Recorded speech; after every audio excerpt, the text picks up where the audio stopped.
Assalamualaikum warahmatullahi wabarakatuh. Halo teman-teman semua, gimana nih kabarnya? Semoga kita senantiasa diberikan kesehatan oleh Allah Subhanahu wa Ta'ala. Baik teman-teman, pada kesempatan kali ini saya akan menyampaikan mengenai moderasi beragama. Ketika kita berbicara mengenai moderasi beragama, tentunya hal tersebut berkaitan dengan kemultikulturalan di Indonesia itu sendiri, di mana Indonesia merupakan negara yang penuh dengan keberagaman, baik keragaman suku, budaya, bahasa, bahkan agama.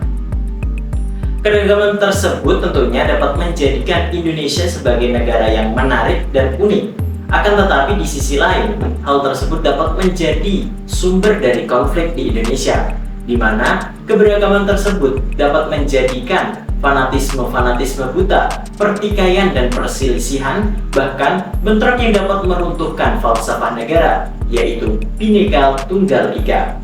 Maka dari itu, pada kesempatan kali ini, saya akan menyampaikan mengenai moderasi beragama sebagai alat pemersatu bangsa.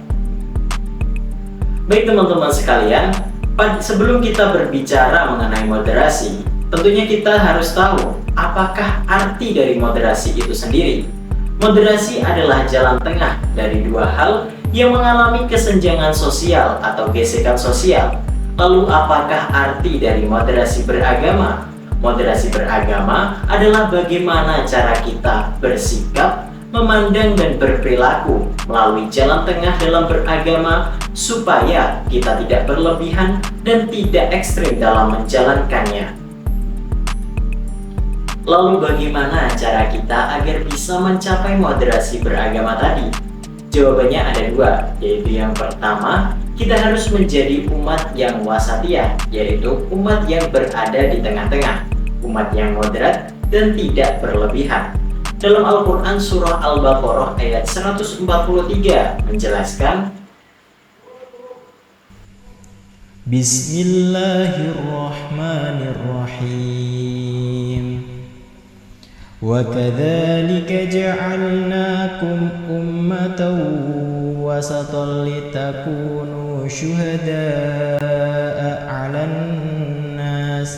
عَلَى النَّاسِ وَيَكُونَ الرَّسُولُ عَلَيْكُمْ شَهِيدًا. Dan demikian pula kami telah menjadikan kamu umat Islam, umat pertengahan, agar kamu menjadi saksi atas perbuatan manusia, dan agar Rasul Muhammad menjadi saksi atas perbuatanmu. Sahabat online, Ahmad Mustafa Al-Marohi dalam karyanya Tafsir Al-Marohi Juz 2 halaman 93 menjelaskan bahwa umat wasato adalah sikap umat Islam yang berada di tengah-tengah. Kata umat wasato dalam bahasa Indonesia diartikan sebagai umat yang moderat, umat yang berada di tengah-tengah dan tidak berlebihan, tidak ekstrim dan radikal dalam menjalankan agama. Kemudian cara untuk mencapai moderasi beragama yang kedua adalah dengan bersikap tasamuh atau toleransi, yaitu saling menghargai dan menghormati antar sesama, lebih khusus lagi perbedaan agama. Lalu di manakah titik batas toleransi tersebut menurut agama? Jawabannya ada di dalam Al-Quran Surah Al-Kafirun ayat 4-6. Bismillahirrahmanirrahim.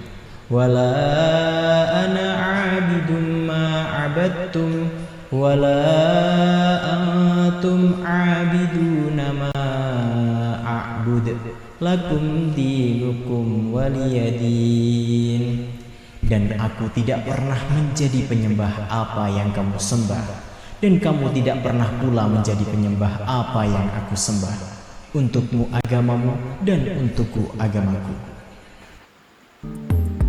Itu adalah prinsip toleransi yang langsung Allah sebutkan. Tapi uniknya teman-teman, di Indonesia ini banyak sekali yang memaknai mengenai toleransi itu sendiri. Semisal, ada teman kalian yang membawakan kalian kue saat bulan Ramadan, kemudian mengucapkan selamat menjalankan ibadah puasa. Kemudian saat mereka merayakan Natal, kalian mengucapkan selamat hari Natal. Nah, pertanyaannya, Apakah seperti itu yang dinamakan toleransi?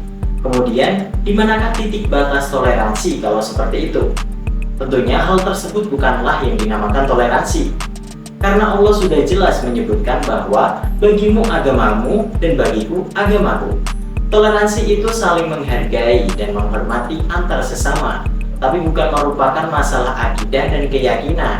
Kita sebagai seorang pelajar akan memegang peran yang sangat penting dan sangat besar dalam mencapai persatuan umat melalui moderasi beragama. Kita sebagai umat Islam tentunya harus melaksanakan dua prinsip tadi mengenai toleransi beragama.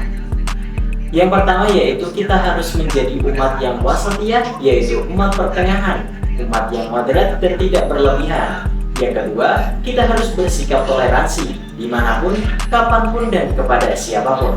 Selama itu bukan merupakan masalah akidah, keyakinan agar tercipta negara yang damai, baldatun thayyibah wa rabbun ghafur.